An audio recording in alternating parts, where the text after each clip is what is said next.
C'est la première fois que nous organisons les Journées européennes du patrimoine. L'objectif pour nous, c'est d'ouvrir l'hôpital vers l'extérieur et de faire connaître auprès du public, nos patients, mais aussi du public, l'histoire de notre établissement, l'histoire de son fondateur, l'abbé Fouque, et de faire partager nos valeurs et notre patrimoine sur toutes les formes d'art possibles. L'idée, c'est de profiter de ces journées pour ouvrir l'établissement et qu'on rentre dans cet établissement avec autre chose à voir et un autre regard à porter sur le monde de l'hôpital.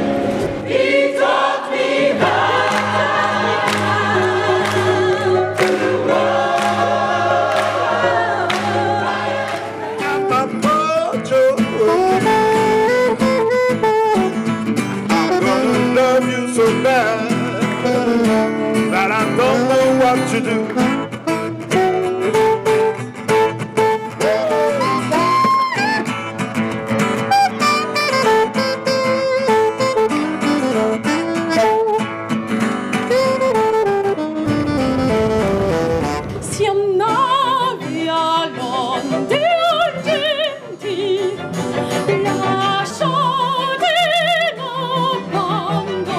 L'art ne doit pas être réservé au musée, au théâtre. L'art, c'est partout en fait. Je trouve que c'est une idée fantastique et il n'y a pas de lieu attitré, je pense.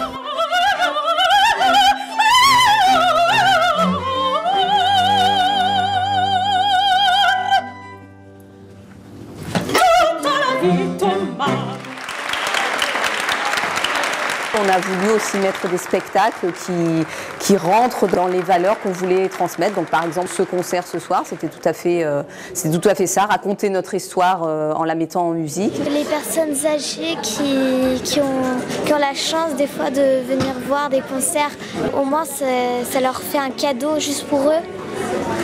Et ça, des fois ça me fait plaisir.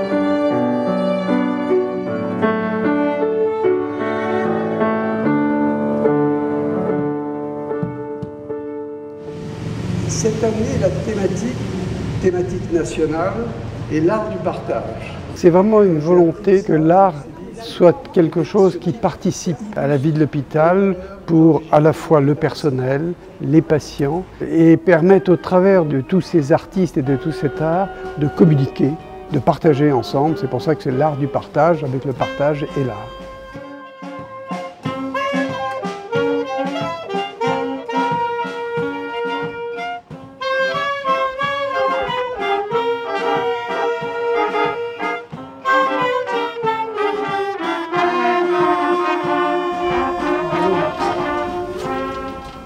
Je découvre absolument, hein. C'est nouveau, c'est beau. L'idée est très bonne, ça égaye le passage du couloir là. Hein. Ça peut les faire voyager ou réfléchir ou peut-être les toucher, j'espère. Ça peut permettre de casser des murs voilà, pour parler, quoi, pour avancer, pour grandir.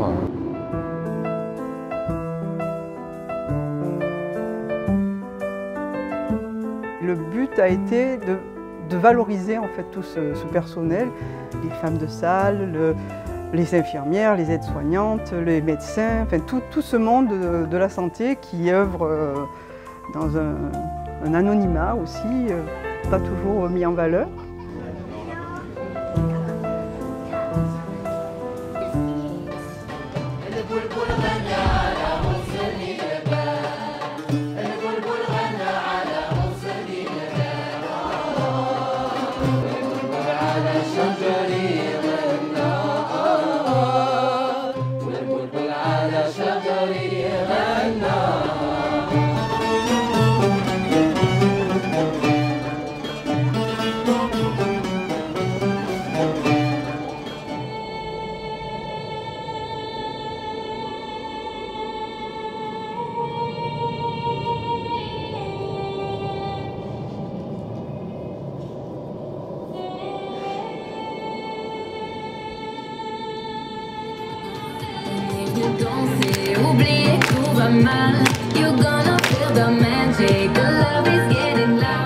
On a vu que pas mal de gens participent avec nous, donc c'était sympa, on avait un peu peur de ça, mais finalement tout le monde a joué le jeu, donc c'était bien.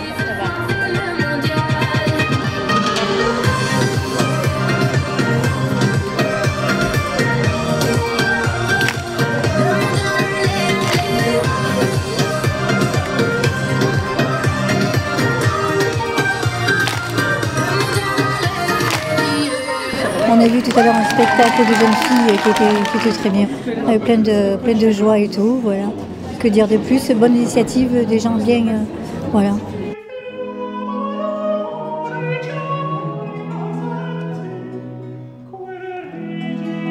On a l'impression vraiment d'être utile.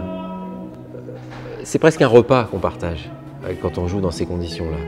Donc c'est comme on se sent en famille, quoi. On a vraiment envie d'avoir le même plaisir, nous, que le public. Et il y a un échange, on le sent très fort. Et du coup, pour nous, le plaisir de jouer, c'est pas le même, c'est pas la même émotion. C'est une chose qui élève, et puis ça permet aux malades, peut-être qu'ils sont à l'hôpital et qui ne peuvent pas se déplacer à l'extérieur, de trouver quelque chose d'artistique ou de culturel dans l'hôpital.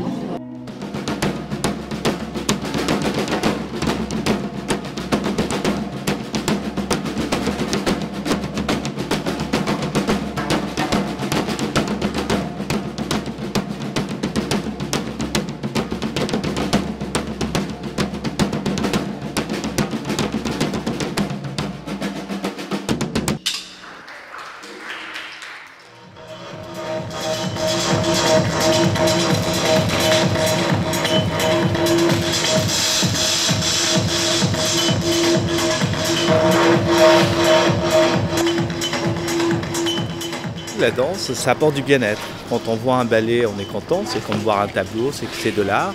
Et quand on pratique la danse, on se sent bien aussi.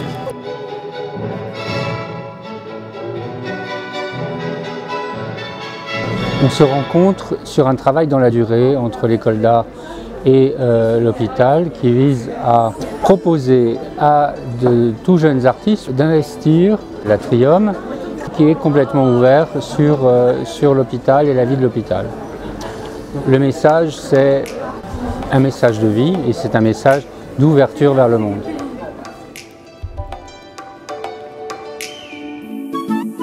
De se retrouver comme ça projeté à l'avant de la scène, pour moi et pour les presque 70 salariés qui travaillent avec moi, c'est quand même sympathique, c'est une forme de reconnaissance.